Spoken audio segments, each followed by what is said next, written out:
ఎప్పుడైనా సరే ఏదైనా అకస్మాత్తుగా చూడకూడదు చూసాం అనుకోండి, ఎలా ఇప్పటికిప్పుడు స్నానం చేయడానికి అవకాశం లేదు, ఎలాగ మరి చాలా దోషభూయిష్టమైన విషయం చూశానే, ఈ పాపం పోవాలంటే అనుకున్నాను అనుకోండి, వెంటనే ఏంటంటే గరికిని ముట్టుకుంటే చాలు పోతుంది.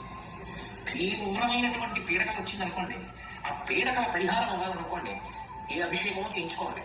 శక్తి లేదనుకోండి, మీరు అన్ని పూజలు చేయించుకున్నట్టే. స్నానం చేసి ఒకసారి గరికిని ముట్టుకుంటే చాలు, స్నానం చేయకపోయినా చెప్పులు ఇప్పి గరికిని ఒకసారి ముట్టుకుంటే చాలు. అందుకే శతమూల శతాంకుర సర్వగం భవతు మే పాపం స్వప్ననాశిని. ఓ శతమూల శతాంకుర, నువ్వు అనేకమైన వేర్లతో ముందుకెడుతూ ఉంటావు, అటువంటి అంకుర నిన్ను ముట్టుకుంటున్నారు. దీనివల్ల ఏమవుతుంది? సర్వగం భవతు మే పాపం, నా పాపములన్నీ పోతున్నాయి.